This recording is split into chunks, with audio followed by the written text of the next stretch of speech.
Bonjour et bienvenue dans le podcast NBA Corner où nous allons parler aujourd'hui des Knicks de New York, quelques semaines après le transfert de Karl Anthony Towns. On va également évoquer le cas de Denver et de Sacramento dans la conférence Ouest. Pour parler de tout cela avec moi, j'ai le plaisir d'accueillir pour la première fois dans le podcast Greg du magazine 5 Majeurs. Bonjour Greg. Salut.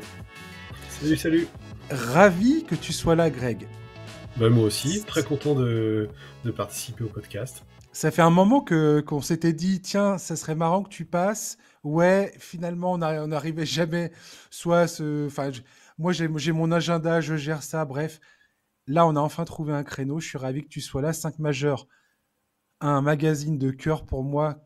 Je te l'ai dit dans nos échanges. C'est le premier magazine que j'ai acheté quand à l'époque, j'avais 11 ans. En 93, ça me rajeunit pas. Ouais. Et c'est le premier magazine que j'ai acheté. J'ai beaucoup. À l'époque, il n'y avait pas Internet, tout ça.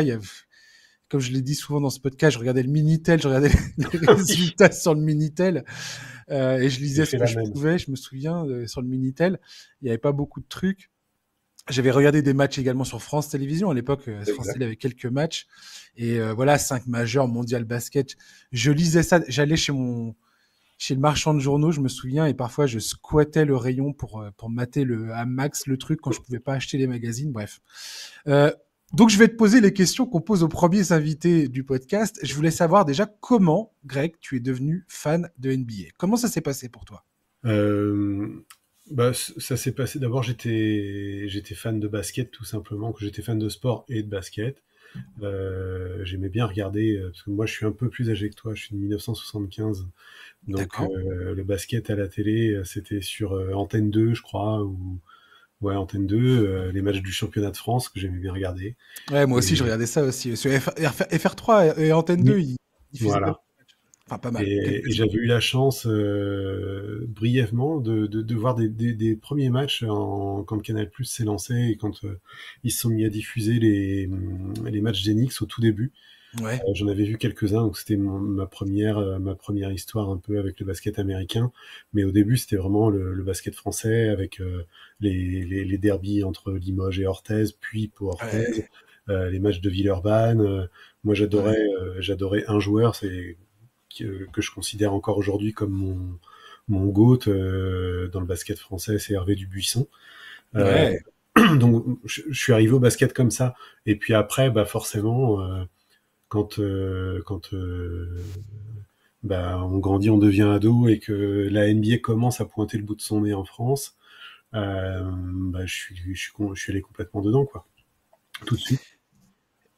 Et est-ce que tu as une équipe qui t'a captivé assez rapidement ? Moi, j'ai tout de suite flashé sur les Lakers de l'époque. Ouais. J'adorais Magic Johnson, j'adorais ce jeu-là, j'adorais ce que ça renvoyait.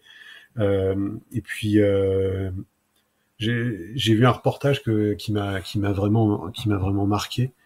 C'est le reportage de Didier Roustan sur Karim Abdul-Jabbar, qui était passé dans Mag Max à l'époque sur Canal+. C'est un reportage mais que je recommande à tous les passionnés de basket. Je sais pas si tu l'as vu, mais en tout cas c'est... Non. Écoute, si tu peux le trouver, on le trouve facilement sur YouTube.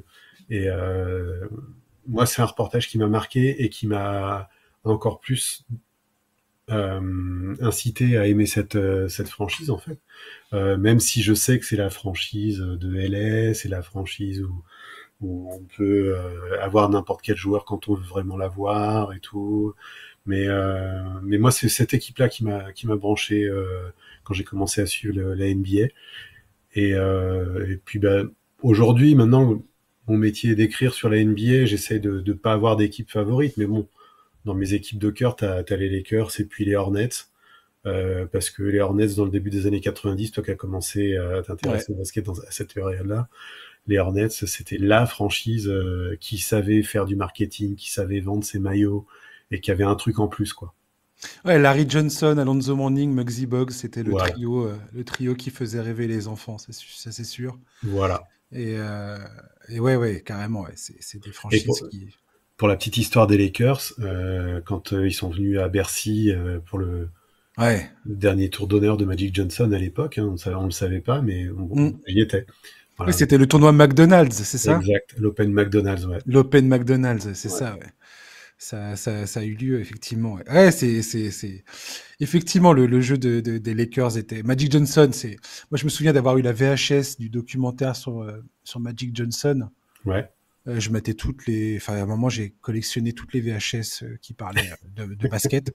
Et c'est vrai que c'est comme ça que j'ai découvert la carrière de Magic Johnson, puisque bah, moi, j'étais trop petit quand il était au sommet de sa carrière. Donc, je Ouais. l'ai vraiment découvert à rebours.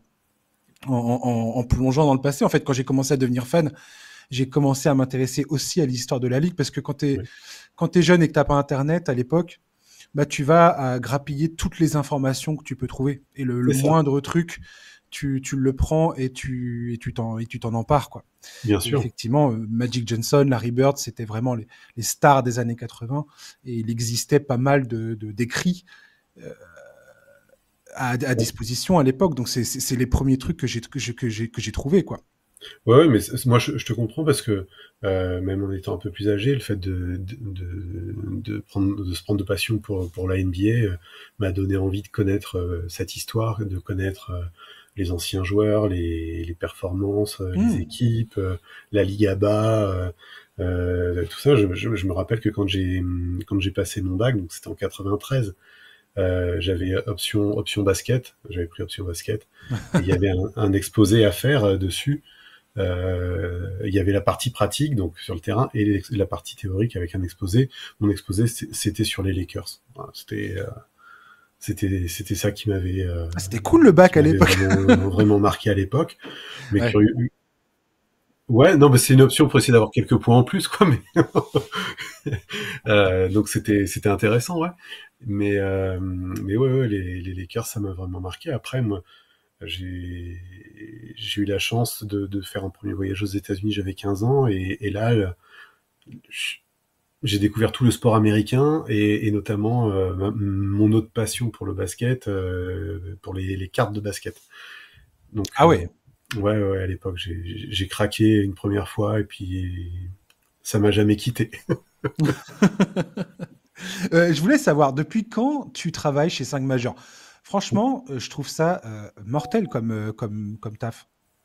Bah T'as écoute, trop de la chance. ouais, non, c'est sympa. Ça va, il y a pire. Je suis arrivé sur 5 majeurs le 1er janvier 2000. Alors, j'ai dû écrire dans le numéro de février, je pense, la première fois. Au début, Ouais, pour faire des petites brèves et tout, mais c'était mes débuts, 1er janvier 2000. d'accord. Ouais, Dernière question te concernant. Je voulais avoir un petit peu. Alors là, je te prends à froid parce que je n'en ai pas du tout parlé avant, donc tu n'as aucune préparation. Mais je suppose que dans ta tête, tu as une idée de ce que je vais te demander. Je voulais savoir si tu peux me donner ton 5 de cœur. Pas ton 5 all-time, voilà, les meilleurs joueurs, les 5 meilleurs joueurs selon moi. Les 5 joueurs, si tu veux mettre des postes à chaque poste, pourquoi pas. Mais je voudrais savoir si demain on te demandait de créer ton 5 majeur de rêve, celui ouais, qui te ouais. fait vraiment rêver, lequel, ça serait lequel? Il y aurait qui dedans? Ouais, bah déjà, il y aura Magic Johnson, ça c'est obligé. C'est pas vrai. Tu te fous Ouais, de c'est une moi ou grande quoi? surprise. C'est Une une grande, grande je suis surprise. complètement, je suis complètement pris de court. J'avoue, c'est surprenant. What? Euh, donc Magic, ça c'est sûr. Ouais. Euh, Après, bah, il y aura Jordan parce que curieusement, même si j'aimais les Lakers quand il y a eu la finale, je voulais que Chicago gagne. Ouais, C'est bizarre hein, comme ouais. sentiment, mais C'était un phénomène, Jordan. C'est difficile voilà. d'expliquer à la jeune génération à quel point ce joueur était absolument. Là, en ce moment, Bah, je c'était me de la folie recogne quoi. pas mal de C'était documentaires et d'articles sur lui c'était complètement. pour essayer de J'ai l'impression que ça a comprendre est-ce coupé. qu'on exagérait les choses ou pas.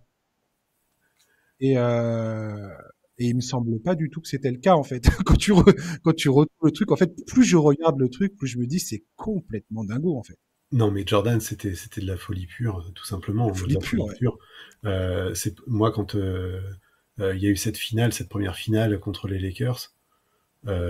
Même si ma franchise de cœur c'était les Lakers, je voulais que Jordan gagne, justement pour, tu sais, pour qu'il passe ce cap.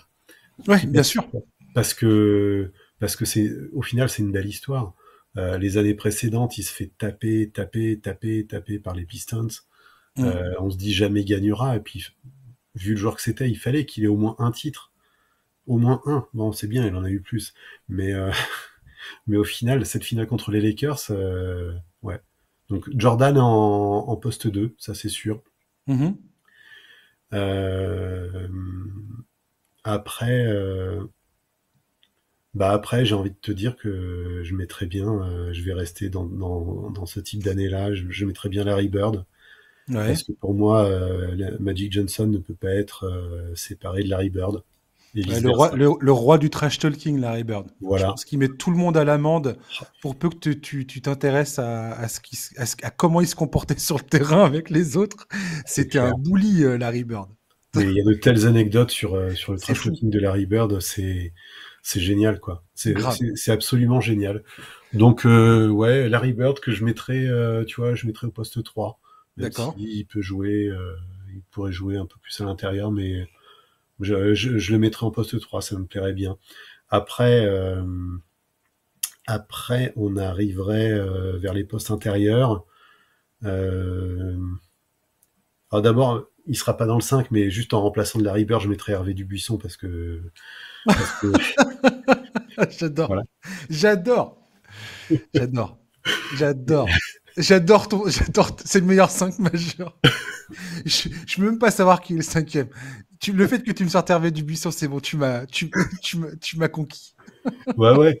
Mais tu J'adore vois ce que, mec aussi. et puis en remplaçant de Magic Johnson, ce sera Mustapha Sonko pour moi. Mais parce que j'adore. Dans Mais ses donc immeubles. après, ouais, si on arrive sur les postes intérieurs, pour moi, je pense que le meilleur 4 que j'aime, en tout cas le 4 que j'aimerais avoir dans mon équipe, ce serait Tim Duncan. Ouais, bien d'accord. Euh, Parce que c'est une assurance tout risque, tout simplement. Mm. Mais vraiment une assurance tout risque. Donc Tim Duncan. Et, et au poste de pivot, ben écoute, je vais rester dans mes classiques et garder Karim Abdul-Jabbar. Ouais. Monument du basket, Karim Abdul-Jabbar. Pareil, lui, on se rend pas compte du phénomène que ça a Ouais. été, comment les règles même du basket ont été changées parce qu'il était trop fort, en fait. Ah, il était, bah, c'est quand même un mec qui en NCL et les dirigeants de la NCL ont interdit le dunk pendant qu'il était là C'est- et même Tu te rends après. compte de ce que tu dis? C'est complètement fou, quoi. Non mais Ils voilà. interdisent le geste le plus spectaculaire et le plus vendeur parce que Ouais. sinon, c'est pas juste, quoi. Mais ce qui est assez, en fait, c'était un mal pour un bien pour lui parce que avec le dunk interdit, il a développé son skyhook et Hmm. en fait, il a développé le geste, le tir le plus difficile à contrer de l'histoire. Ouais. Et d'ailleurs, tu vois, je te parlais du reportage de Didier Roustan. Le reportage de Didier Roustan, ça porte sur Karim Abdul-Jabbar. C'est la vie de Karim Abdul-Jabbar, de Lou Alcindor quand il est à UCLA, et donc de Karim Abdul-Jabbar. Et il y a un parallèle magnifique avec le bras roulé. Puis si tu le regardes, tu comprendras. Eh ben écoute, c'est un très très bon 5. T'as du shooting avec Hervé et Larry. T'as Jordan qui est prêt qui est prêt à tout, Magic pour la création et Abdul Jabbar le rempart absolu quoi. Voilà. Et puis si tu veux, un petit remplaçant à Jabbar, mais c'est plus pour l'anecdote et pour rigoler un Vas-y.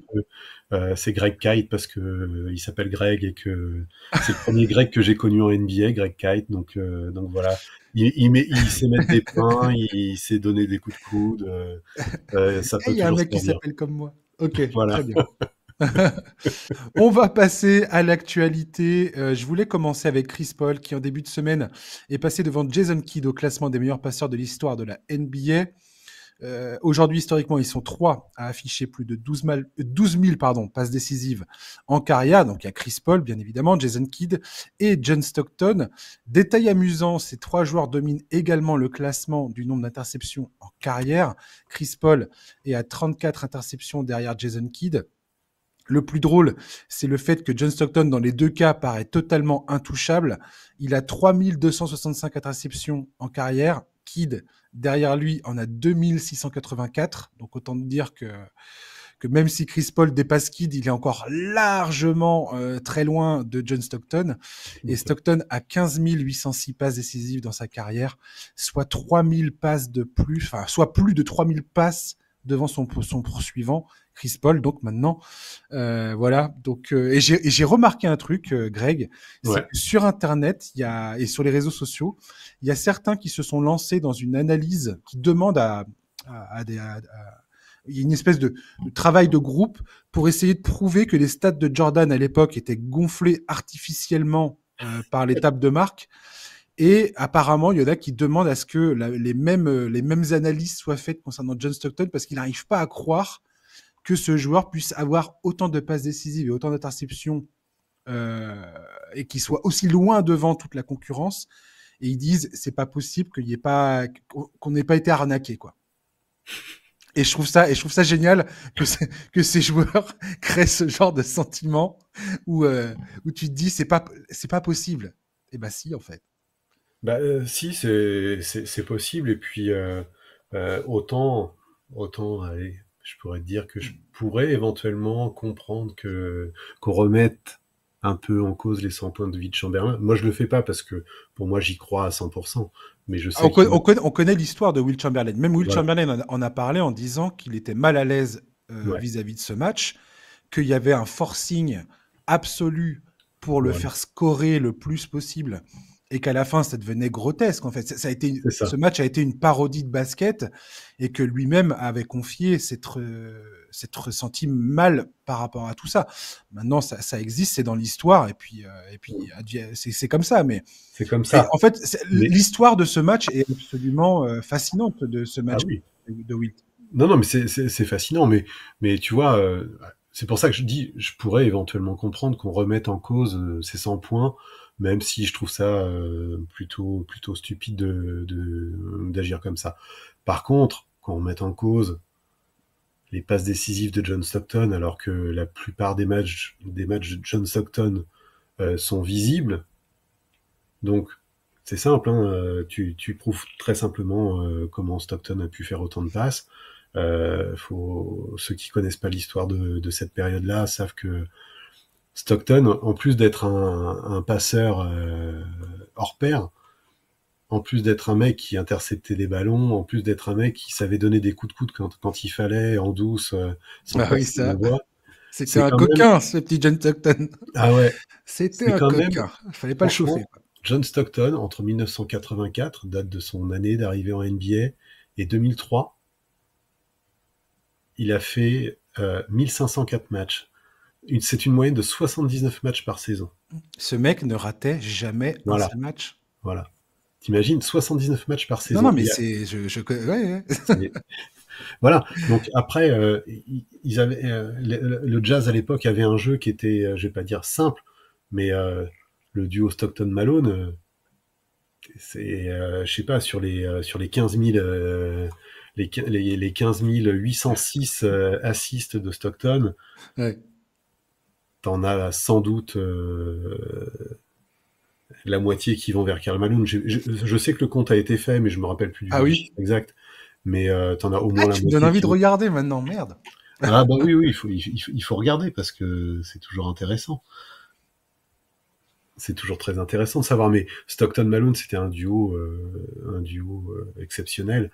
Donc ce meneur de jeu au physique complètement ordinaire, à la coupe de cheveux parfaite, a fait pendant toute sa carrière, c'est invraisemblable. C'est énorme. Après, je peux comprendre, tu vois, que des gens puissent se dire non, c'est pas vrai, les stats ont été gonflés. T'as un mec qui a un physique complètement lambda qui explose tout. Et puis tu peux pas gonfler 3000 passes décisives en plus, c'est pas possible. Non. Même s'il y avait eu une volonté de gonfler artificiellement ces statistiques, de dire d'essayer de trouver des passes décisives qui n'existaient pas, je pense que même en faisant ça, tu peux pas avoir un tel écart. Et en fait, John Stockton, ce qui est assez drôle, c'est que c'est une anomalie statistique, dans les totaux interceptions, passes décisives. Et comme tu dis, en fait, t'as du mal à y croire parce que c'est quelqu'un de tout à fait quelconque. euh, mais qui avait un talent exceptionnel. Et, euh, et voilà, et c'est assez amusant. Et Chris Paul, écoute, je suis content de le voir réussir ce genre enfin continuer à grimper au classement. Chris Paul, c'est vraiment un meneur de jeu exceptionnel. Je trouve que c'est extrêmement bien ce qu'il apporte aujourd'hui aux Spurs. On en a déjà parlé dans le podcast récemment, puisqu'on a parlé des Spurs récemment et la semaine dernière. Et je trouve ça extrêmement positif. Aujourd'hui, comment sa carrière se déroule, même s'il y a plein de frustrations dans sa carrière. Si tu es fan de Chris Paul, je pense qu'il y a plein de frustrations liées à ses blessures, liées à la malchance qu'il a pu avoir, aux erreurs qu'il a pu faire, alors que Dieu sait que c'est un joueur qui fait très peu d'erreurs, qui est connu pour limiter les erreurs au possible. Et elle est étonnante, sa carrière à Chris Paul, et je trouve ça... Voilà, je voulais faire un petit clin d'œil à sa Mais personne aujourd'hui. c'est intéressant de faire un clin d'œil à Chris Paul. Moi, je le considère comme un des meilleurs meneurs de l'histoire de la NBA. C'est Tout triste à pour fait. lui, il gagnera jamais de bague, à mon avis. Ou alors, il faudrait un miracle pour que les Spurs Ouais, ouais. accèdent à la finale et gagnent. Mais à côté de ça, sa carrière, elle est juste exceptionnelle. Ouais, tout Tu à vois, fait. quand on fait un petit comparatif avec Stockton, puisque Stockton est le meilleur passeur de l'histoire, les deux ont en commun d'être les deux meilleurs passeurs de l'histoire, mais en même temps d'être des joueurs qui perdent très peu le ballon, qui perdaient pour Stockton et qui perdent pour Chris Paul. En carrière, Chris Paul ne perd que 2,3 ballons par match. Et j'avais regardé Stockton, c'était un chiffre aussi pas mal, et je crois, ouais, 2,8 par match pour Et Stockton. le ratio passe Ouais, décisif, perte de balle est voilà. absolument Et affolant. ça, tu vois, c'est des mecs qui sont sûrs. Voilà, c'est le genre de meneur fiable. Hmm. Tu sais que ils sont là, même encore aujourd'hui. Tu parlais de ce qu'il apporte à San Antonio. Ben, tu as un mec à bientôt qu'à 39 ans qui te fait encore 10 points par match, qui t'aligne 8 à 9 passes décisives par match, et qui a un comportement de leader, de modèle. Hmm. Euh, Tout à fait. c'est fabuleux. Moi, je trouve que pour San Antonio, c'est la recrue idéale. J'étais très content qu'il signe là-bas. Ouais, Euh, moi aussi. il y avait beaucoup de sceptiques, hein, parce que j'ai lu beaucoup de choses de critiques sur Chris Paul, mais un mec comme lui qui arrive dans une équipe où il y a que des jeunes, franchement, mais c'est du bonheur pour les jeunes. Ils voient arriver une légende du jeu. Ce sera une légende du jeu, quoi qu'il arrive. Voilà. Moi, j'ai Ouais. un grand respect pour ce joueur. Je lisais, c'était Keldon Johnson qui évoquait le professionnalisme de Chris Paul et qui expliquait que juste de le voir dans le vestiaire, travailler à l'entraînement, et faire les exercices cachés qu'on voit jamais nous en tant que journalistes ou spectateurs. Et Keldon Johnson disait que voilà, il comprenait, il voyait la différence avec ce que lui faisait et ce que Chris Paul faisait. Il disait, voilà, ben, tu vois, c'est des petits détails qui font que ces joueurs-là, même Keldon Johnson, Devin Vassell, Victor et tous les autres, Stephen Castle, voilà, Stephen le Cassell, rookie. voilà, ils ont un modèle de professionnalisme avec eux, et Harrison Barnes aussi, parce que j'aime bien associer Harrison Barnes à cette Tout évolution à fait. avec San Antonio. Il y a deux vétérans, mais Chris Paul, forcément, c'est le level au-dessus. Voilà, bravo à lui. Il rattrapera jamais Stockton, ou alors s'il le fait, bah, je te paierai une bière bien volontiers. Mais il rattrapera jamais Stockton, mais c'est pas grave, c'est pas grave. Ouais, Sa carrément. carrière, elle est top. Tout à fait. Dans l'actualité, on a également Jimmy Butler qui est apparu. Le Heat serait prêt à considérer un transfert si la bonne offre se présentait. Ouais, Dallas, Houston, Phoenix et Golden State seraient sur la liste de Jimmy Butler qui a dit que si jamais ça devait se passer, bah, ça se passera. Et j'aimerais quand même souligner le fait qu'il y a un gros problème dans cette histoire. Le problème, c'est quoi? C'est que Jimmy Butler gagne 48,8 millions cette saison de dollars et il a une option joueur la saison prochaine à 52,4 millions.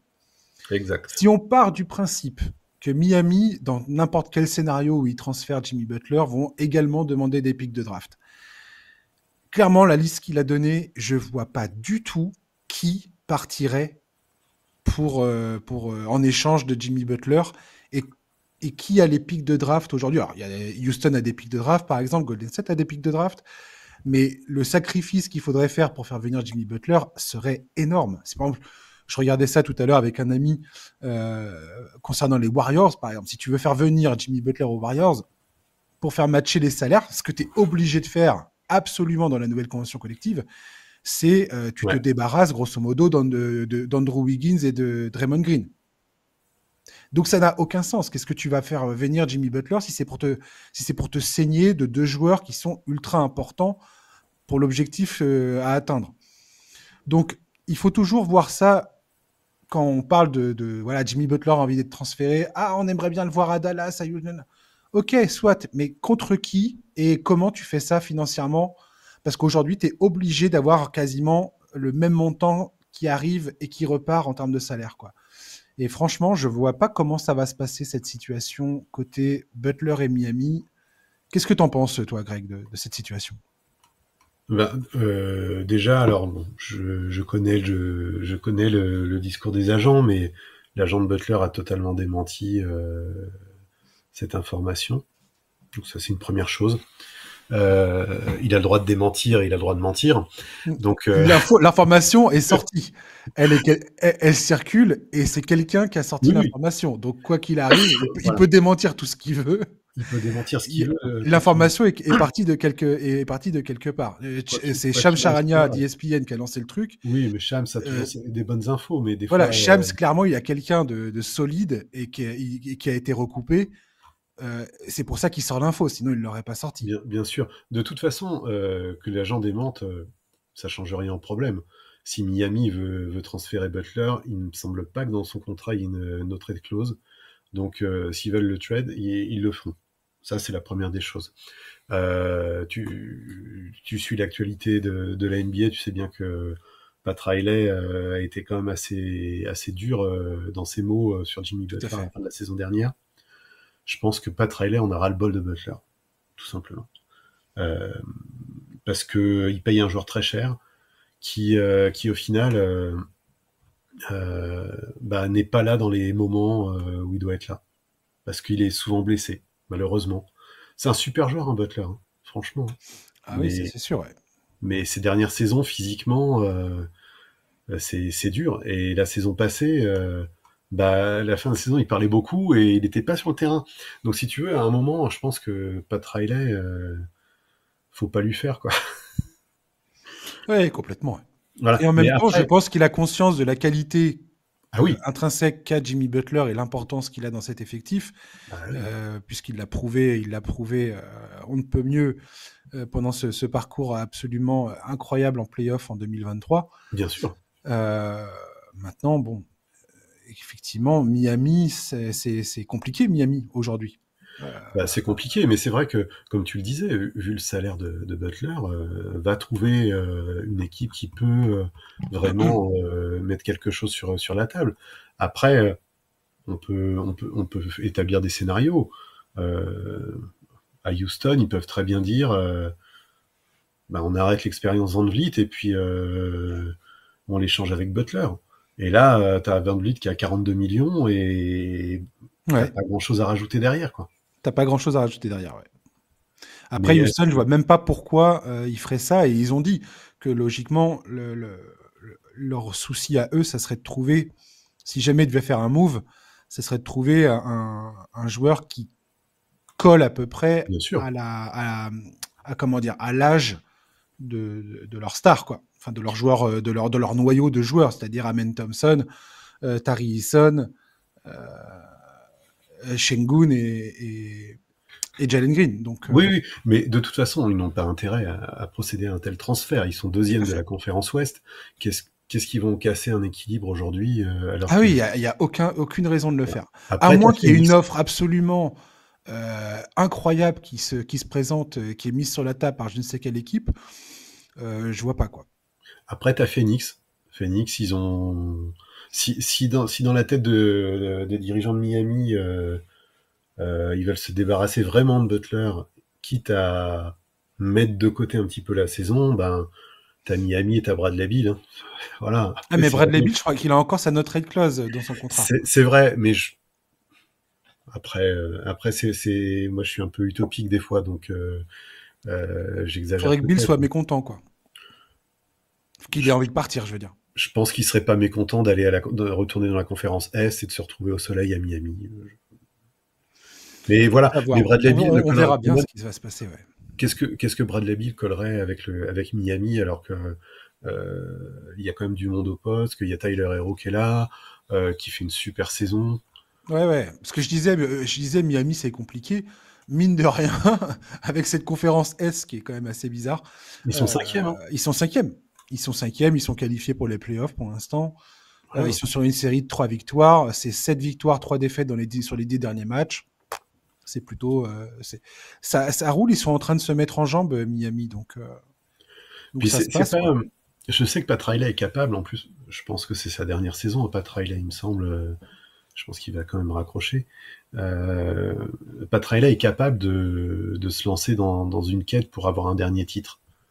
Mais que- franchement, si t'as Butler qui est en pleine santé, je vois, je vois pas ce que tu peux récupérer de mieux aujourd'hui Ouais, complètement. Ouais. que Jimmy Butler.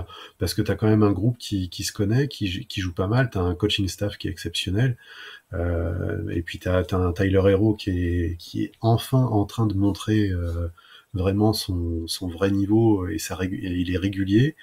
Euh, il leur manque pas grand chose au final. Parce que les role players, ils font le boulot. Duncan Robinson, il est là. T'as Terry Rozier, Raquez, moi je le trouve un peu décevant cette saison. Ouais, il a le contre-coup de la saison rookies. Ouais.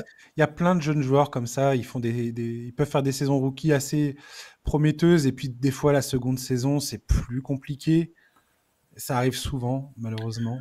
Après, ce qui peut faire la différence à Miami, et sans transférer Butler, après, ça se trouve, je vais te dire ça, et puis demain, on va apprendre que Butler est transféré. Mais je vois pas forcément l'intérêt de transférer Butler parce que il y a un mec qui peut aujourd'hui faire une grosse différence dans la saison de Miami, c'est Bam Adebayo, Ouais, qui, pour l'instant, il a commencé vraiment en mode tranquille. ouais, carrément. Et si Bam remonte un petit peu, surtout dans ses performances offensives, parce que défensivement, il est toujours présent, quoi. Il est solide, mais offensivement, c'est un peu plus moyen que ce qui nous a habitués. S'il revient dans des meilleurs standards, Miami a tous les ingrédients pour au moins aller chercher un top 4. Après, en playoff, Tout est on voit. possible avec ces gens-là. Bah, ils nous ont habitués, hein, donc C'est ça. maintenant, on peut dire que ça. C'est ça. Moi, j'ai terminé de sous-vendre Miami. Je suis toujours prêt à tout. Enfin, à partir du moment où ils ont l'effectif au complet. La saison dernière, c'était pas le cas, et donc il y avait peu de chances qu'ils s'en sortent en playoff. Et c'est exactement ce qui s'est passé. Donc voilà. On termine l'actualité avec la NBA Cup. Les Rockets se sont imposés dans un match très physique face aux Warriors. Ils ont rejoint le Thunder en demi-finale donc de cette NBA Cup. Donc ils iront à Las Vegas pour Ouais. jouer. Il y a eu cette bisbille avec Steve Kerr. Je comprends l'énervement de Steve Kerr. Effectivement, le coup de sifflet Oui, abusé. Il a raison. Le jeu était très physique. Le match se décide sur des lancers francs accordés sur une action de jeu quand même où ça siffle jamais ce genre de choses. Enfin, pas dans un match comme ça. Enfin, je sais pas. Effectivement, très bizarre. Shai Gilgeous-Alexander Okessi, eux, se sont défaits de Dallas. Il y avait un parfum de vengeance un petit peu après la défaite en demi-finale de conférence Ouest la saison passée. Les Bucks, eux, ont battu une équipe du Magic diminuée. Franz Wagner, malheureusement, a rejoint Paolo Banchero à l'infirmerie avec la même blessure à l'abdomen. Ça m'a pas mal contrarié. Ça m'a pas mal contrarié ces derniers jours. Ils seront opposés aux Hawks qui sont allés battre les Knicks au Madison Square Garden derrière un Jalen Johnson impeccable. Décidément, ce joueur m'épate. Un Trae Young décidément inspiré quand il s'agit de battre les Knicks. La demi-finale se jouera dans la nuit de samedi à dimanche. Et la finale, elle, sera disputée dans la nuit de mardi à mercredi. Question que je pose habituellement, la NBA Cup, tu valides ou tu valides pas? Toi qui connais la ligue depuis longtemps, cette nouveauté, tu la trouves sympathique ou bien? Ça me fait ni chaud ni froid, tout simplement. Ok. Euh, ouais, tant mieux. Il y a un trophée en cours de saison. Ça me fait penser, tu vois, à la Coupe de la Ligue en football. Bon, qui Moi, je trouve que ça intéressait. fait des matchs sympas. Ça rajoute Oui, un peu d'intensité dans les matchs de début de saison. Et je suis pas contre cette intensité-là sur le terrain.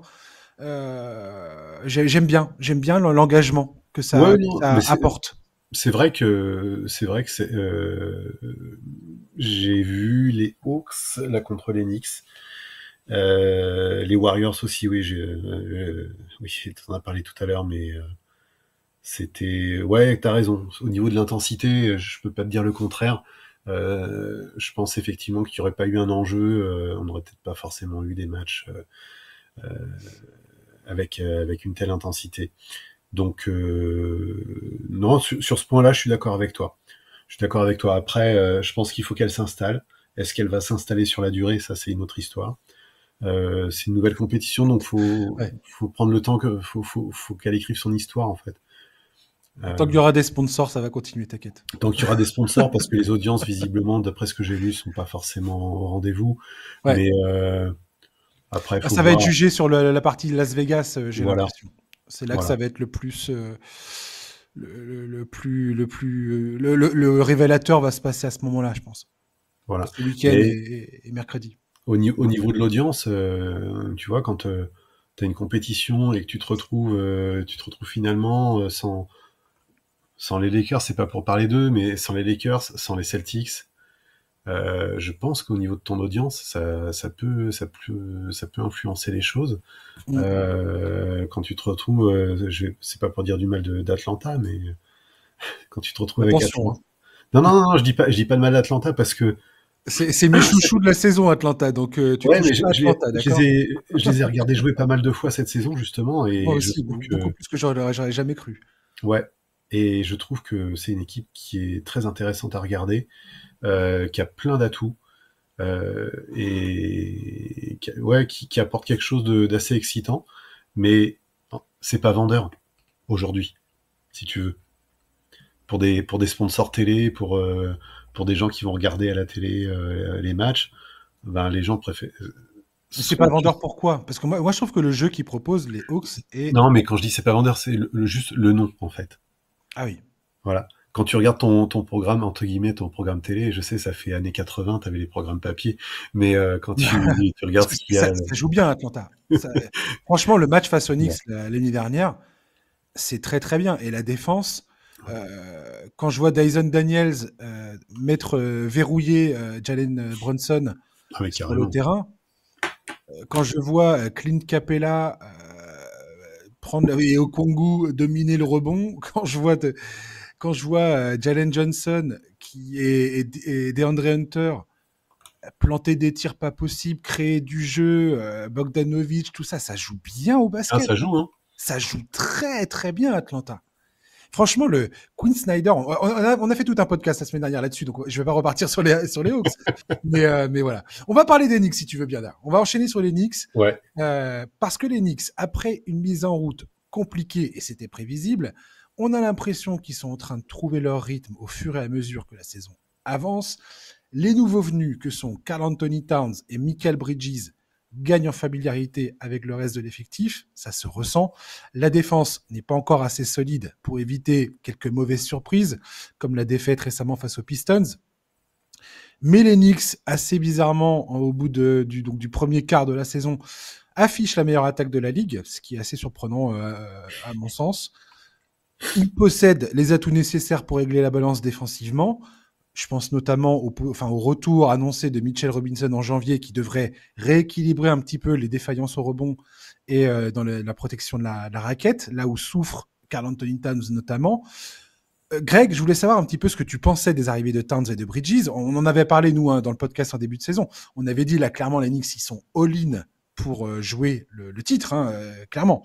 Il n'y a pas d'autre chose. Là, financièrement, ils sont engagés à 100% dans la quête du titre. Je voulais savoir ce que tu pensais à l'époque. Donc, on avait eu Bridges à l'intersaison et on a eu Towns avant de commencer la saison. Est-ce que ton opinion, au moment des transferts, et maintenant a changé? Si oui, comment et comment tu les sens, ces Knicks? Alors d'abord, j'étais assez surpris que Minnesota laisse partir 4. Alors j'ai compris les arguments économiques, donc ok. L'argument sportif m'a vraiment surpris. Maintenant, économiquement, Minnesota a préféré que Towns s'en aille. Tant pis pour eux. Pour moi, c'est une super recrue pour New York. Je le pensais quand il est arrivé. Je le pense encore plus aujourd'hui. Pour Bridges, bah écoute, il arrive dans une équipe où finalement il va avoir le rôle qui lui convient le mieux. Il n'a plus le rôle de franchise player qu'on voulait lui attribuer à Brooklyn, et tant mieux parce qu'il n'est pas fait pour ça. Oui, c'était Euh, par défaut en même temps, un oui, Brooklyn. c'était par défaut, mais il a montré qu'il n'était pas fait pour ça. C'est un super mec, un coéquipier modèle. Il est là pour tout faire, quoi, pour colmater les brèches. Quand ça a été signé, ben là-dessus j'avais applaudi New York. Et juste avec cette recrue, et juste avec Bridges, je trouvais justement que l'effectif était bien. Hmm. Voilà. Que c'était vraiment Bridges apportait vraiment l'upgrade qu'il fallait pour l'équipe. Maintenant, forcément, quand tu te sépares de Randle pour récupérer Towns, alors quand il y a eu le transfert, j'ai personnellement dit que c'était du gagnant-gagnant. Après coup, aujourd'hui, ben, tu te rends compte finalement quand même que c'est plutôt les Knicks qui sont gagnants que les Wolves. Parce que Kat, ben, bah, tu le sens heureux, quoi. Ouais, c'est très bien acclimaté à cet Ouais, effectif. Effectivement, les Knicks, en fait, sont capables du meilleur comme du pire. Quand ça fonctionne du tonnerre c'est du feu. ouais, Vraiment, ça peut être très impressionnant, les Knicks, quand ça déroule et que ça avance bien. Et en même temps, des fois, ils sont capables de perdre des rencontres et de patauger dans la choucroute. Attention, vieille expression, on n'a pas entendu depuis 30 ans. Mais clairement, des fois, ils sont vraiment très surprenants dans le fait qu'ils n'arrivent pas à mettre en place quoi que ce soit. Il y a un truc qui m'a vachement marqué face à Atlanta la nuit dernière, c'est le fait que Jalen Brunson est assez isolé en termes de création. C'est-à-dire que à partir du moment où Atlanta a réussi à fermer Jalen Brunson avec Dyson Daniels, il n'y hmm. avait plus personne côté Knicks pour créer quoi que ce soit, quasiment. Non, t'as personne. Et aujourd'hui, il n'y a personne dans cet effectif, notamment dans les joueurs majeurs, c'est-à-dire si tu prends Michael Bridges, OG Anunoby, Karl Anthony Towns et tout ça. Ce que faisait Randle, Randle avait une capacité de Oui. création, pour le coup, lui était capable de soulager Jalen Brunson dans la tenue du ballon et pour créer des ouvertures aux autres. Et aujourd'hui, ils n'ont pas vraiment ça, et ça m'a fait un peu peur. Et je me demande si le front office des Knicks a vu ce match en se disant, tiens, c'est un point faible qui pourrait devenir problématique si jamais enfin, dans le cas où on a des vraies ambitions, et ils ont des vraies ambitions. Alors après, si tu regardes le 5 majeur, Karl Anthony Towns, Jalen Brunson, Jenny Nobi, Josh Hart, Bridges, c'est plus 7,6 de net rating en 395 minutes jouées. Hmm. C'est le 5 le plus utilisé de toute la NBA cette saison. Dans le top 10 des minutes jouées par match, tu as 3 joueurs d'Enix, Michael Bridges qui est premier, Josh Hart et Jenny Nobi. Ça, c'est la marque Tom Thibodeau qui aime bien, qui aime bien jouer avec C'est ça. ses joueurs de cœur. Voilà.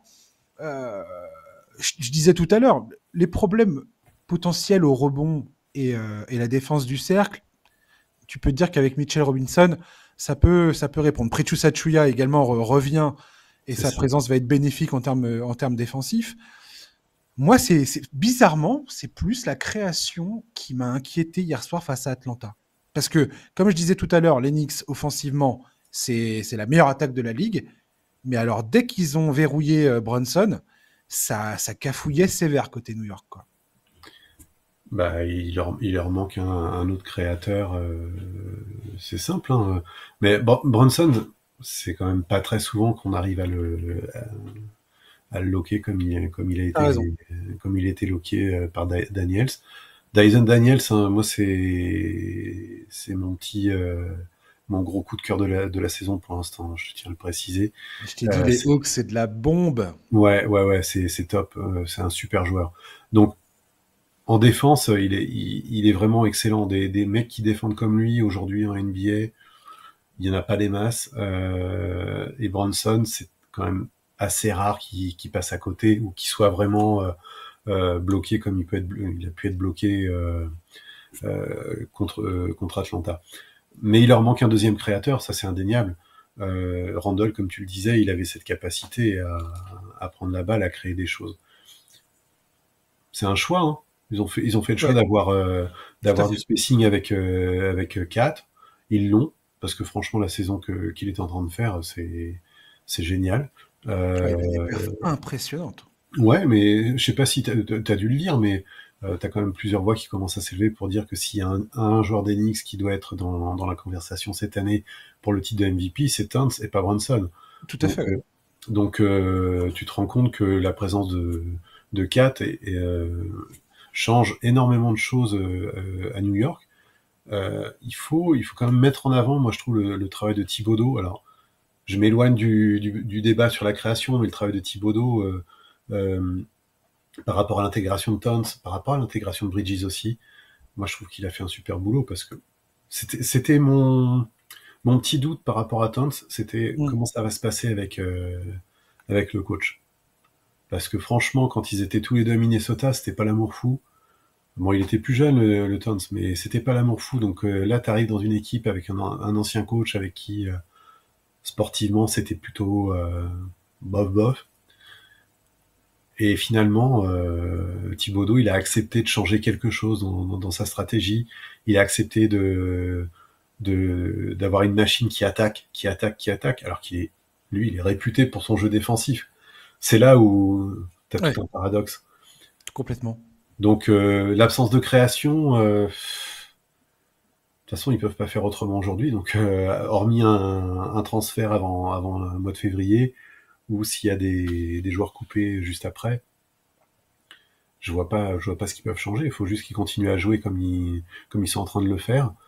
Je suis pas certain que s'ils jouaient 7 fois Atlanta gagnerait 7 fois et défendrait 7 fois de la même manière. Euh, New York, ils sont en train de prendre leur rythme de croisière. Ils ont expliqué hein, tous, et je suis complètement d'accord avec bah, l'analyse qui a été faite, puisque dans toutes leurs interventions, on leur demande mais pourquoi vous êtes aussi sur un courant, enfin sur courant Oui, alternatif. Et c'est ce qu'ils expliquent tous, que ce soit Jen Unobi ou Carl Towns a oui, sorti une très très bonne analyse l'autre jour en disant que au final, c'est normal. Si tu regardes dans l'histoire, les équipes avec des gros changements, là, quand on parle de Michael Bridges et Towns, c'est ce que je disais tout à l'heure, ce sont deux joueurs qui ont énormément de minutes aujourd'hui au sein des Knicks, qui ont énormément de travail d'adaptation pour s'adapter à un collectif, à la philosophie de l'équipe, à leur nouveau équipier. Et dans l'histoire, on a bien vu, il y a plein d'équipes comme ça qui étaient très très fortes, mais ça leur a demandé du temps avant de se mettre en marche. Et Towns, il explique bien que eux, leur mission en tant que joueurs professionnels, c'est de tous les jours travailler pour essayer de trouver les automatismes, de trouver cette constance dans le jeu et de trouver leur identité. Aujourd'hui, les Knicks, et ça se sent dans leur jeu, n'ont pas encore mis le doigt sur qui ils sont. hmm, Quel style de jeu ils veulent vraiment avoir. On a des bribes de ce à quoi ça peut ressembler. On a des échantillons de temps en temps. On se dit ah waouh, ce visage-là, il est vraiment impressionnant. Des fois, il montre un visage plus décevant. Et je pense qu'ils sont sur cette phase-là. Et c'est pour ça qu'elle est assez fascinante, cette équipe, à ce moment-là de la saison. C'est que, bah forcément, c'est les Knicks et New York. Donc, les gens sont très impatients, les gens s'excitent et tout. Ah, les Knicks, la moindre défaite, c'est une catastrophe. Et la moindre victoire, t'as l'impression qu'ils vont gagner le titre demain. Euh, c'est toujours le yo-yo pas possible, les montagnes russes.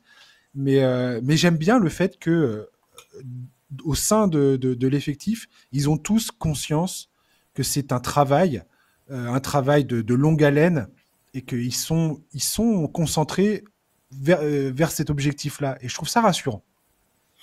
ouais, c'est rassurant, mais tu sens qu'il y a une alchimie qui est en train de se créer dans le groupe. Je suis Euh, d'accord. c'est intéressant. Maintenant, ce que tu dis sur, ouais, ils sont sur courant alternatif parce que ils ont des défaites quand même. Tu te dis comment ils peuvent perdre contre Utah, par exemple. Comment ils peuvent perdre, pareil contre Détroit, même si Détroit a vachement progressé. Ils ont eu quelques matchs, quelques trous d'air, même les Bulls, quand ils ont perdu contre les Bulls. Tu- Ils sont sur courant alternatif, mais ce que tu dis est vrai. Faut que le collectif se crée. T'as des changements majeurs, c'est normal que au début tu te cherches, tu cherches les bonnes habitudes, les bonnes connexions. Je fais confiance totalement au coaching staff, mais totalement. Ils vont trouver les solutions. Thibodeau, il a quand même prouvé. Il y a des choses que j'aime pas chez Thibodeau, mais dans sa carrière, il a quand même prouvé que c'était quand même un constructeur de collectif qui était, c'était un des meilleurs de toutes ces dernières années. Donc, j'ai aucun souci pour eux. Maintenant, il faudra voir ce qui va se passer quand ils arriveront en playoff. Les reproches que je peux faire à Thibodeau, tout le monde le fait, c'est sa manière de gérer les temps de jeu. Ouais, et d'autant plus, enfin, que sur une saison régulière, si tu on va parler de Denver juste après, mais Ouais, c'est exactement le même cas de figure pour moi. C'est que si tu tapes si tu donnes des minutes élevées à ouais, tes joueurs majeurs sur une courte rotation entre 7 et 8 joueurs, pas forcément, au bout d'un moment, les mecs qui jouent 37, 36 minutes par match, bah, il y a une chance qu'ils arrivent en playoff, qu'ils soient un peu éreintés, susceptibles d'avoir des blessures au pire moment de la saison. Et après, bah, ça change tout, quoi. Ça change totalement le visage de ton équipe. Et après, tu peux dire tout ce que tu veux. Tu peux dire next man up. Il y a un blessé, l'autre prend la suite. Ok, c'est cool, c'est gentil, c'est mignon. Tu vas nous donner un pep talk juste après. C'est top.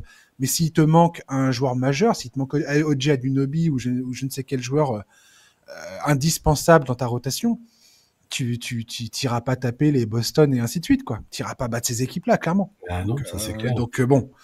Et je comprends bien. Et Josh Hart a s'est exprimé récemment aussi là-dessus en disant c'est pas tant que on est fatigué ou qu'on est éreinté. On a besoin de jouer ce temps-là pour justement bosser les automatismes, se mettre en rythme et ainsi de suite. Ça nous permet aussi de développer notre jeu ensemble et notre familiarité. J'entends ça, mais il y a quand même aujourd'hui il y a pas mal de données statistiques médicales qui montrent que maintenir un temps de jeu raisonnable en saison régulière, ça aide les joueurs et leur corps à ne pas arriver éreintés au moment des playoffs, quoi. Bah, quand tu puisses dans les réserves, c'est compliqué d'avoir l'endurance nécessaire pour aller jusqu'au bout. Tu parlais de Josh Hart. L'an dernier, Josh Hart, en moyenne, sur les playoffs, joue 42 minutes par match, en C'est moyenne. n'importe Tu quoi. te rends compte qu'il y a quand même, si je me trompe pas, il y a eu 4 rencontres où il joue tout le match. Ouais, Tout le match. Même une rencontre avec prolongation, il fait 53 minutes de temps de ouais. jeu en Et là, playoff. ça devient absurde à mes yeux, ce genre de C'est truc. Donc, C'est à un moment, à un moment, tu sais, les joueurs de basket sont des humains et l'humain, s'il a plus d'essence, il avance plus. Hein. Donc, moi, c'est juste ça qui me gêne toujours un peu avec Thibodeau. Euh, et en fait, c'est un super coach. Il y a rien à dire. Euh, il a sauvé les Knicks, clairement. ouais, mais je vais te faire un parallèle un petit peu osé. C'est un super coach, comme Chris Paul est un super joueur. Chris Paul va finir sans bague et j'aimerais bien que Thibodeau ne finisse pas sans bague parce que c'est un coach qui mériterait une bague. Mais Et malheureusement, il a sa bague en tant qu'assistant. Avec, ouais, mais en tant que coach chef, je parle. ouais, en tant que coach, ouais, en tant que coach principal. Hein. Ouais. En tant que coach principal, il est parti pour faire une carrière à la Chris Paul, quoi. Excellent, Ouais. mais il lui manque le petit truc en plus. Ouais, toujours en plus avec des coups de pas de bol. Enfin, les Bulls, c'était vraiment dommage. C'était Oui, vraiment à oui, pleurer cette histoire. Les Wolves, c'était encore différent, mais bref. mais c'est un super On... coach. Voilà. Ouais, complètement. Ouais. Écoute, on verra bien ce que ça donnera, mais les Knicks à suivre et voilà, mission définir une identité, gagner en constance et le fait d'intégrer Towns et Bridges qui viennent de débarquer, c'est un gros morceau. On va parler de Denver. Denver, Ouais. j'avais envie de parler parce que Denver, c'est une salle, deux ambiances. Très sincèrement, en tant que fan de Nuggets, je ne sais plus quoi penser. d'un côté, on a Nikola Jokic qui réalise une saison historiquement dominante sur le plan individuel. Il enchaîne les prouesses statistiques que seules les légendes de la ligue ont effleurées. Et de l'autre, bah, tu peux pas t'empêcher d'avoir l'impression que le talent du Serbe est perdu avec la faiblesse de l'effectif qui l'entoure, enfin la faiblesse de l'effectif. En tout cas, il y a clairement une différence entre c'est sa capacité à lui et ceux qui l'entourent. Quand il est sur le terrain, on a tous vu la stat qui circule.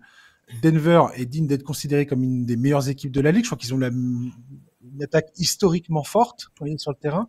Et quand il est sur le banc, Denver, c'est les Wizards. Donc ça c'est quand même assez significatif. Et j'aime pas ces extrêmes en fait. Ça me fait plaisir de dire que ils sont historiquement forts quand il est là. Mais par contre, je trouve ça extrêmement inquiétant qu'il y ait l'absolu contraire qui se passe quand il est sur le banc. Et c'est justement après la défaite face à Washington, malgré les 56 points de Nikola Jokic, qu'il y a eu un coup de projecteur jeté sur les dysfonctionnements de cet effectif. Est-ce que c'est un problème temporaire? Est-ce que Jamal Murray est toujours le numéro 2 parfait pour être à côté de Jokic? Est-ce que Michael Malone a toujours l'oreille du vestiaire? Ça, c'est une question qui commence à poindre le bout de son nez. Est-ce qu'un transfert est souhaitable, inévitable? Greg, j'ai besoin que tu me dises ce que tu penses de la situation à Denver. Et comment tu vois ça personnellement? Bon, déjà, tu l'as dit, Jokic, rien à dire. Exceptionnel, mais hallucinant. Les superlatifs, ça va être difficile d'en trouver plus s'il fait une saison qui est... Ouais. Ça fait 5 ans maintenant qu'on enchaîne les superlatifs et il repousse toujours le truc. Pour moi, il sera deuxième ou premier pour le MVP en fin de saison, quel que soit le résultat de Denver. Voilà. S'il termine vraiment deuxième ou premier, ce sera le troisième joueur avec Larry Bird et Bill Russell à finir 5 années de suite dans les 2 premières places pour le titre de MVP. C'est fou. Donc, il rejoindrait, quoi qu'il arrive, des légendes absolues du jeu. Alors maintenant, Denver. Le problème, c'est que Jokic, il fait une saison dantesque, mais derrière, hormis Michael Porter, qui est au niveau, je trouve, et qui apporte quand même pas mal de choses, le reste, ça a du mal. Jamal Murray, pour moi, c'est plus le numéro 2. Jamal Murray, le problème, c'est que ils peuvent pas le transférer, tout simplement. Non, pas avant l'été prochain, ouais. Bah ouais, et puis surtout, ils lui ont signé un contrat dingue. Ouais, que personne ne lui aurait donné. Bah, personne. Il est payé comme un All-Star, voire comme une superstar. Alors que tu regardes sa production, il a des stats plutôt similaires à Dennis Schroeder aux Nets, quoi. Bah ouais, il signe quand même un contrat sur 5 ans qui va lui rapporter plus de 200 millions, quoi.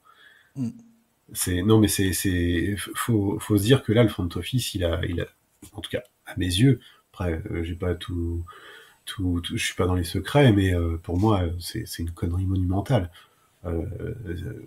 Ils auraient, s'ils avaient perdu Jamal Murray, ils auraient pu trouver quelqu'un qui pouvait apporter ce que Jamal Murray apporte aujourd'hui. Jamal Murray, physiquement, il semble HS. Moi, je suis surpris de le voir jouer comme il joue aujourd'hui. Il est plutôt lent. Il a plus son premier pas. Son shoot, c'est catastrophique. C'est dur, quoi. C'est dur de voir un mec comme ça qui n'a que 27 ans avoir autant de mal dans le jeu aujourd'hui. Pour moi, c'est plus le numéro 2. Le numéro 2, c'est Michael Porter. C'est simple. Et t'en as un autre qui est en train de grimper, c'est Chris Brown. Voilà. Bon, voilà. Je trouve, dans cette équipe, il manque vraiment une troisième vraie force, finalement. Michael Porter, c'est pas mal. Il prend la place de numéro 2 aujourd'hui, mais c'est un bon mec pour être en troisième force, mais il manque un vrai numéro 2 que Jamal Murray aurait dû être. Il ne l'est pas, il déçoit. Derrière, t'as le collectif qui est plombé. Pour moi, Michael Malone n'est pas le problème. Je crois que Jokic l'a parfaitement résumé. Hein. C'est pas un problème de coach, c'est pas un problème de quoi que ce soit. Les joueurs qui rentrent pas, c'est les joueurs qui rentrent pas leur shoot, c'est les joueurs qui se battent pas forcément suffisamment sur le terrain. Il a poussé une gueulante, il a parfaitement raison. J'ai lu son analyse, mais c'est vrai que tu joues 5 minutes, 40 minutes, 2 minutes, 10 minutes, 15 minutes, tu dois te donner à fond, à 100% tout le temps. C'est quand même c'est la base du métier. Et aujourd'hui à Denver, il y a des joueurs qui donnent pas cette impression. Le problème, c'est Complètement. que quand Jamal Murray n'est pas bon, ben derrière, la relève, elle est pas trop là parce que on peut me dire ce qu'on veut, que l'équipe, elle est sympa et tout, mais ouais, Russell Westbrook, moi je suis fan de Russell Westbrook. Donc lui il apporte un peu d'intensité, mais c'est plus le Russell Westbrook qu'on a connu. Mais derrière, t'as qui? Derrière, t'as qui? Dario Saric, c'est sympa, mais c'est à des années-lumière du Dario Saric, pareil qu'on connaissait quand il était vraiment efficace. Tu regardes le banc, après Peyton Watson, t'as plus personne, quoi. Mais c'est bien ça le problème de cette équipe au final, c'est l'allocation de l'argent et Ben oui, comment Calvin Booth, qui est extrêmement critiqué par les fans, hein. J'ai écouté l'autre fois le podcast, la Lockdown Nuggets, enfin, que j'écoute régulièrement. ah ouais, Et clairement, il se montre très critique face à Calvin Booth, ah oui. Mais il y a, notamment voilà ses décisions financières, comme tu l'as très bien dit. Après Jamal Murray, c'est particulier dans le sens où c'est un joueur avec lequel, enfin, qui est absolument central dans le titre de 2023, mais il a été si tu regardes en tant que fan des Nuggets et de Jokic, si tu regardes le prime qu'on est en train de vivre de Jokic, il est blessé quasiment la moitié du temps ben oui, où Jokic est absolument magnifique. Et donc c'est extrêmement frustrant de se dire que ce gars-là qui est censé être son lieutenant, soit il n'est pas là, soit il a été formidable pour le titre, ça personne peut lui enlever. Et c'est la motivation, je pense, qu'il y a derrière son contrat. C'est comme ça qu'il a gagné ce contrat-là, on va dire entre guillemets. Mais après, voilà, Zik Nadji, tu regardes son transfert. ouais, Pourquoi lui avoir donné ce contrat-là qui aujourd'hui est absolument intransférable? C'est-à-dire que s'ils veulent se débarrasser de ce truc-là, les équipes exigent qu'il y ait des pics de draft attachés au truc. ben oui, Et le prochain pic transférable pour Denver, c'est en 2031.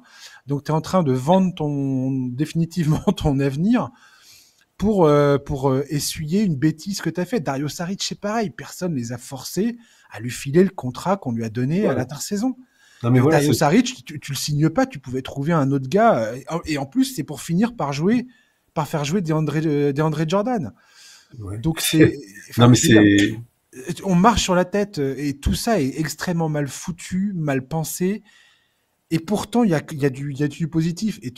Et je terminerai en soulignant le fait que tu dises que Jokic a poussé une gueulante après la défaite face à Washington. Il faut se rendre compte que Jokic ne fait absolument jamais ça. ben Il oui, ne fait jamais ça. Et le fait qu'il le fasse, tu sens bien qu'après le match contre Atlanta, tout le monde s'est dit, oula, s'il commence à dire ça, c'est qu'il y a un vrai problème, quoi. Mais tu peux pas être une équipe sérieuse et c'est ce que dit le Michael Malone d'ailleurs. Tu peux pas être une équipe sérieuse et avoir besoin qu'on te rappelle qu'il faut que tu te donnes à 100% sur le terrain, quoi. Si exactement. on est obligé de dire ça, c'est qu'il y a un énorme problème. Un problème d'attitude, un problème de comportement, un problème de motivation. Et c'est fou d'en arriver là. Et un autre truc qu'ils disent beaucoup dans le podcast là, de Lock on Nuggets, c'est que Jamal Murray est pas mal visé aussi dans son Oui. comportement, justement. Parce que ils disent tous que depuis qu'ils ont gagné le titre, niveau motivation, niveau je m'arrache pour donner tout ce que j'ai, c'est plus vraiment la même chose, quoi. Bah, ça se voit sur le terrain, hein, de toute façon. Mais moi, ce qui me choque, en tout cas, je serais fan, je suis pas fan des Nuggets comme d'autres, mais je serais fan des Nuggets. Ça me dérangerait de lire de Jamal Murray quand il dit oui, cet été, j'ai joué les Jeux Olympiques, j'étais blessé, mais je voulais jouer avec mon pays, mais j'ai joué blessé. Tu vois? Non, Complètement. mais moi, je trouve ça hallucinant. Juste hallucinant d'entendre ça. T'es blessé, bah désolé, malheureusement tu vas pas représenter ton pays. Tu dois te soigner parce que la dernière saison, elle était quand même pas glorieuse non plus. Hein. Donc là, cette année, ouais, moi je reconnais pas le Jamal Murray qui était là pendant la saison du titre notamment. C'est la clé, C'est Jamal c'est Murray, super décevant. de cette équipe. Mais C'est clairement la clé. comment Oui, c'est la clé, oui, c'est la clé. Maintenant, Jokic a raison sur un autre truc, c'est que normalement, au bout d'une vingtaine de matchs dans une saison, tu dois savoir qui tu es. Tu dois savoir quelle identité tu veux développer. Et là, aujourd'hui, même lui dit, bah, ils savent pas. Ils sont perdus. Pour ça qu'il a une des stats de ouf, le Joker. Mais Il a jamais autant joué de sa carrière. Enfin, quand c'est tu ça. vois la production de mammouth qu'il a sur le terrain, alors encore une fois, c'est plaisant si tu es fan de Jokic, de le voir enchaîner les performances, de voir la reconnaissance de tous les commentateurs, tout le monde dit ah il est formidable, tout ça, ok, très bien. Moi personnellement, voilà, on sait tous, le basket c'est pas un sport individuel, c'est un sport collectif, et moi j'ai envie de voir l'équipe et lui-même réussir collectivement à atteindre les objectifs. Et je trouve que Jokic a vraiment une opportunité incroyable. C'est ce que on disait tout à l'heure. Aujourd'hui, il se bat avec les livres d'histoire, avec les records, avec les légendes de la ligue. Et c'est ça qu'il est en train de faire, Jokic. Il se bat plus avec le commun des mortels bientôt. Non, Il hein. se bat avec les dieux de la NBA. Et, euh, et on sait tous que si demain il arrête sa carrière et qu'il a qu'un seul titre, je trouve que Ah, ça rendra pas hommage à ce qu'il est en train de produire depuis 5 ans. C'est complètement taré ce qu'il fait, quoi. Et bah, je trouve ça voilà. dommage. Mais il sera considéré comme un des meilleurs joueurs de l'histoire malgré tout. Mais c'est vrai Bien que sûr. cette année, tu te rends compte qu'il joue 37 minutes et demie à peu près, 37 minutes 30 par match. Il a jamais joué autant, il a 29 ans quand même. C'est 3 minutes de plus que l'an dernier. Je sais pas si on se rend compte que Jokic, si jamais il gagnait plus qu'un titre, très sincèrement, je vais peut-être choquer des gens en disant ça. Je m'en excuse si vous êtes choqués. Vous avez le droit d'être choqués. Je pense que si Jokic est un joueur qui gagnait 3 ou 4 titres, il serait dans des conversations que 90% des gens sont pas prêts à avoir sur le GOAT, sur quelle est sa place dans le top 5 de la Ligue bientôt. Très sincèrement. Hein. De la Ouais. Ligue, de l'histoire de la Ligue. Alors, moi personnellement, pour répondre à ça, je te dirais que en termes de GOAT, je le mettrais pas dans la discussion. Mais même s'il n'a que 2 titres, ce qui est déjà exceptionnel. Déjà, c'est super. Hein. Tu as quand même des joueurs dans l'histoire du basket qui n'ont jamais réussi à remporter un titre, parce que c'est quand même un exploit de remporter un titre. Jokic, plus il va continuer à jouer et faire de telles performances, plus il va grimper dans la hiérarchie. C'est sûr. Il sera dans les discussions pour moi, à la fin de sa carrière, il sera dans la discussion de savoir quels sont les 5 plus grands pivots de l'histoire, déjà. Dans cette discussion-là, il y sera, sans aucun doute. Et pourtant, il y a du beau monde. Il y a du très très beau monde. Voilà. Il sera forcément dans la discussion du meilleur joueur européen de l'histoire.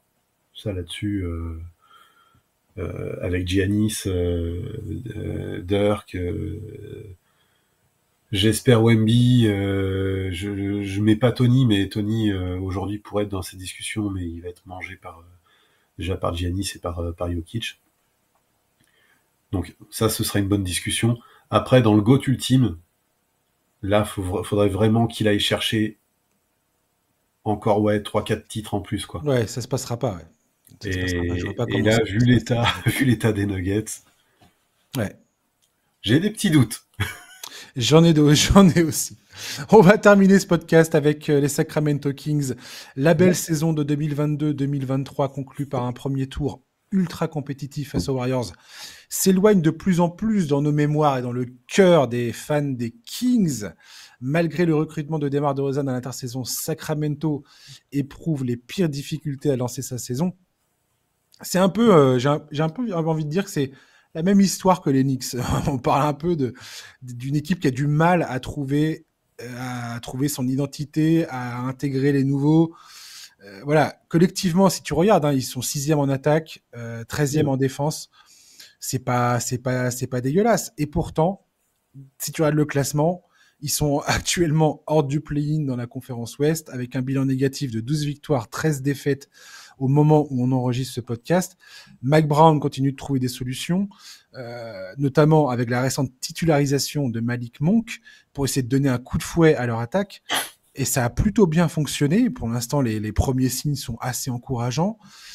Parce que ça reste la principale force de cette équipe. Hein. Je rappelle que saison 2023, 2022-2023, c'était la première équipe la première attaque de la ligue. Reste à voir aujourd'hui si ça permet à De'Aaron Fox et ses coéquipiers d'enchaîner les victoires. Greg, comment t'expliques ce lancement très très timide de la saison des Kings? Bah, déjà, je suis surpris. Je voyais Sacramento bien plus haut. Ça, pour moi, ça allait être vraiment le poil à gratter de cette conférence Ouest. Donc, je me suis bien planté dans mes pronostics. C'est une première chose. Pourquoi? Comment expliquer ça? Il y a un équilibre à trouver. DeRozan arrive. Tu te rends compte que Sabonis a moins d'influence dans la construction du jeu. Il est toujours très bon, hein, mais il a moins d'influence parce que il DeRozan... est épatant. Il fait Ouais, une saison de fou. ouais. Mais DeRozan arrive, bah forcément, il a aussi besoin du ballon, il fait aussi de la création. C'est un profil qui est atypique de DeRozan dans une équipe finalement. Il n'est pas dans la tendance de shooter à 3 points, loin de là. Au contraire, il est allergique à ça. Et quand t'as un mec comme ça qui arrive dans ton équipe, t'as plein de choses à redessiner en fait. Moi, je pense que ouais, il y a vraiment un équilibre à trouver. Après, je suis très déçu pour l'instant de la saison de Keegan Murray. Euh, Moi, j'attendais qu'il grandisse vraiment. Voilà. Je suis d'accord. C'est un joueur que j'ai adoré dans sa saison rookie, que j'ai bien aimé l'an dernier. Et là, je trouve il est pas mauvais du tout, mais je trouve qu'il stagne. Ouais, Et il stagne et il est en plein doute en termes de réussite au tir. ouais, Alors, apparemment, le mois de décembre est le mois où Keegan Murray monte le bout de son nez en termes d'adresse. C'est un peu toujours la même histoire avec lui. Apparemment, ouais, il commence les saisons doucement et puis décembre, tu sais pas pourquoi, mais tout d'un coup, il plante tout. ouais, mais c'est Donc, dur de. on va voir, mais euh, clairement, les Kings ont besoin de shooting. Et, il est quand même à moins de 30% de réussite à 3 points, Keegan ah non, Murray. mais pour l'instant, Et- c'est juste une catastrophe, ça va pas du tout. Et c'est surtout que lui et Malik Monk, par exemple, dans le 5, ce sont les deux shooters attitrés, parce que Bien ni sûr, De'Aaron Fox, ni DeMar DeRozan, ni Sabonis sont des shooters à haut volume et à fort pourcentage. Donc les bien deux sûr. gars qui sont censés créer du spacing sur le terrain, c'est Murray et Monk aujourd'hui. Avant, c'était Hurter. Bah, Hurter, Et ce que tu expliques est juste, hein, parce que Hurter, c'est pareil. Il était là pour faire du spacing, et finalement, son début de saison, il est quand même plus que moyen. ah mais complètement. Et en fait, cette équipe, c'est assez étonnant parce que ils arrivent pas à planter. Enfin, ils ont pas un spacing idéal. Ils sont pas très bons enfin, tout ce qui touche à stats à 3 points, que ce soit les pourcentages ou le volume, bah ils sont plutôt en bas du classement. Et derrière, par contre, ils se font pilonner à 3 points. Ils arrivent pas ils déploient une force incroyable pour essayer de défendre le cercle. Sauf que ils se prennent des vagues de tirs longue distance et les équipes adverses ont tendance à les mettre. Alors, il y a une variance là-dedans. On peut se dire, potentiellement, je crois qu'ils sont à plus de 40% de leurs adversaires à 3 points. Donc, tu peux te dire potentiellement que ça va retourner sur Oui, des pourcentages plus à l'équilibre par rapport à la moyenne de la ligue. Certes, pourquoi pas. Mais en attendant, tu sens bien que Mike Brown est en train d'essayer de trouver la bonne équation. Là, Malik Monk, ça fait 5 matchs, je crois qu'il est c'est dans 5 ça. majeurs. C'est ça. Va falloir voir ce que ça donne, mais je suis d'accord avec toi. Il y a Keegan Murray, pour moi, c'est un joueur qui doit s'affirmer beaucoup plus côté Kings. Il a moins de tickets shoot maintenant qu'il y a de Rosanne. Franchement, le boulot de Mike Brown et du coaching staff est assez compliqué et j'espère vraiment qu'ils vont réussir à se dépatouiller dans cette histoire. Bah, le truc, c'est que tu te dis que recruter de Rosanne, c'est une super affaire. Mais tu te dis quand même, est-ce que c'est le joueur qu'il faut ou qu'il fallait à ce groupe? Je ne pense pas, non. Voilà. Moi, j'aime beaucoup de Rosanne. Mais franchement, tu te rends compte que Sabonis a moins d'influence, tu te rends compte que Murray, Alors Tout à fait. lui aurait dû prendre une place de plus en plus importante. Bah finalement, il régresse. Tu te rends compte que Werther, il a eu du mal à trouver la bonne carburation également parce qu'il y a De Rozan qui est là et qui a un jeu qui est complètement, mais vraiment qui est complètement différent Et qui a de. besoin qui a besoin du ballon dans les mains pour En plus, exprimer son jeu, ce qui fait que ça casse un certain rythme, ça c'est empêche ça. les autres joueurs d'avoir le ballon, et je pense que tout le monde est en train d'essayer de trouver le nouveau rythme dans son jeu en fait, parce que ça change beaucoup, et je pense que c'est pas une erreur de, j'irais pas dire ce que c'est une erreur de casting, parce que c'est sûrement trop tôt pour tirer cette conclusion, mais tu vois, il y a Anthony Slater l'autre fois de The Athletic Hmm. qui s'est pointé sur un podcast des Kings et qui a commencé à dire que ben ils sont déjà en train de regarder pour voir si éventuellement il n'y a pas moyen de regarder ailleurs quoi. Et il y a notamment Cam Johnson des Nets qui est un excellent joueur, j'adore ce joueur, Ouais, ouais. qui est sur leur radar. Mais c'est pas Et étonnant. c'est De Rozan qui pourrait servir de monnaie d'échange. Alors j'ai pas regardé les questions d'argent, mais ce serait, pour moi, Cam Johnson serait un joueur 10 fois plus pertinent que De Rozan. Et j'ai rien contre De Rozan, mais je pense pas que c'est un joueur qui te permette de passer le cap que les Kings ont besoin de passer pour être un sérieux client dans la conférence Ouest. Ce qui est sûr, c'est que De Rozan, c'est pas un gros, entre guillemets, c'est pas un gros contrat à l'échelle de la NBA d'aujourd'hui. Il est à 23 millions cette saison, 24 la saison prochaine, 25 après. Donc ce sont des contrats c'est un contrat, excuse-moi, qui s'absorbe entre guillemets plutôt facilement. Et les Sur, Nets, attends, je regarde Cam Johnson. ouais. Tu dis il est à combien, tu dis? De Rozan, il est à 23 cette saison, 24 la prochaine et 25 après. Et donc 3 ans jusqu'en 2027. Ouais. Et Cam Johnson, il a 22,5 cette saison. Ah, il a un dégressif sur la saison prochaine, 20 millions 5. Et il a re 22,5 en 26-27. Oui, mais tu C'est vois, c'est sûrement pour, jouable. c'est sûrement pour ça qu'il est que Slater le met en avant. C'est C'est même, jouable. c'est même très certain. Voilà, et c'est tout à fait, ça match tout à fait. Et je crois que De Rozan, à partir du 15 décembre, donc dans 3 jours, Oui. dimanche, qui est la période où les joueurs qui ont été signés à l'intersaison Mm. sont éligibles pour être transférés, De Rozan est éligible pour un transfert. Ouais. Mais ce serait pas étonnant qu'il y Ça ait. paraît violent, mais Non, mais ce sera violent, mais je serais pas surpris qu'il y ait du mouvement à Sacramento. Alors, est-ce que ce sera De Rozan ou un autre?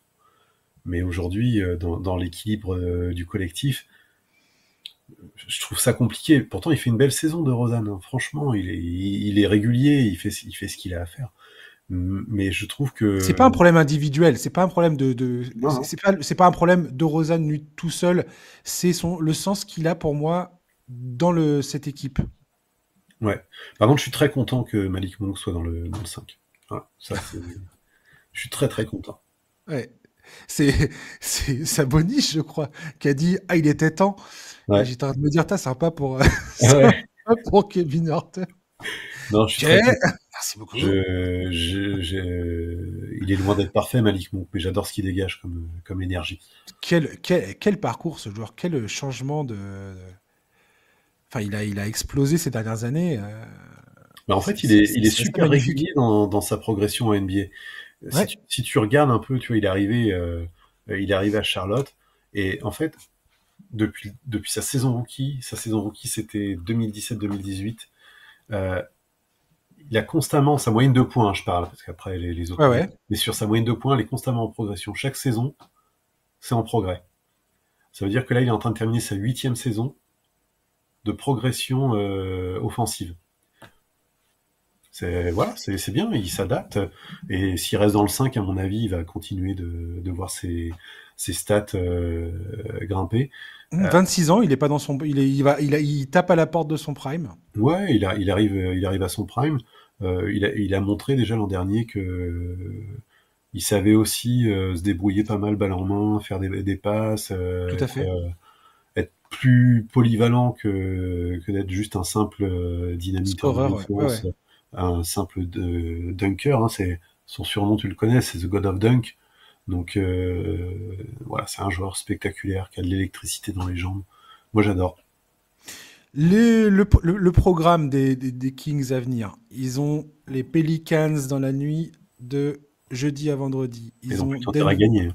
Ouais, après, ils ont une grosse pause. Ils ont Denver à Denver. Donc, pas simple. C'est jamais simple de les gagner là-bas. Et ensuite, Non, ils ont ils reçoivent Denver. Hein.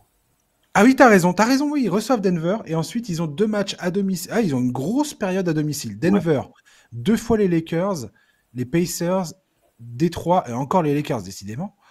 Alors, les mordus de la rivalité Kings-Lakers vont se régaler, là. C'est clair. Donc, passage intéressant jusqu'à fin décembre. Et Dallas pour finir l'année 2024. Donc, passage très intéressant des Kings dans les semaines à venir. J'ai jusqu'à la fin de l'année, là. À suivre, les Kings. Voir si le changement dans le 5... Et je crois que c'est 3 victoires, 2 défaites depuis le passage de Malik Monk dans le 5. C'est ça. Voir si ça se passe. Mais j'ai l'impression qu'il y a des bons signes. Donc, je suis assez confiant. J'ai envie d'être confiant. J'adore cette équipe des Kings. J'aime bien Mac Brown. J'adore De'Aaron Fox. J'ai envie de voir cette équipe être bien. Bah, et puis, c'est une équipe dont la salle... il y a une super ambiance dans la salle. Ouais, puis ils ont trop bouffé les Kings. Ça a été trop triste pendant trop longtemps. C'est ça. Donc, c'est bien de les voir gagner. Mais tu sais qu'ils restent quand même sur deux matchs à plus de 140 points. Quoi. Ouais, je sais, non, mais c'est n'importe quoi. La violence des claques qu'ils ont fait. Utah, c'était 141-97, je crois, un truc comme ça. Ouais. La violence du truc, quoi. C'est mon Dieu, quoi. Greg, merci, merci pour ce premier passage dans le podcast. Merci à toi, c'était super sympa. C'était cool. Ouais. Tu reviendras? Avec grand plaisir, franchement avec plaisir. Personne m'a dit non en live. J'imagine un jour. J'imagine. Non mec, c'était nul. Je me suis fait chier. non, mais moi il y a aucun problème, avec grand plaisir. Avec grand plaisir. En tout cas, merci de ta disponibilité et merci d'avoir participé. Ça fait extrêmement plaisir. Merci pour l'invitation. Ça faisait longtemps qu'on en parlait, donc là c'est fait. C'est fait. Le baptême du feu est fait et tu reviendras. Merci beaucoup à toi. Merci beaucoup, Greg. Et merci, chers éditeurs, de nous avoir écoutés. J'espère que ça vous a plu. On se retrouve la semaine prochaine pour un nouveau numéro du podcast NBA Corner. D'ici là, passez une bonne fin de journée, un excellent week-end. Et à la semaine prochaine. Ciao, bye bye. Ciao.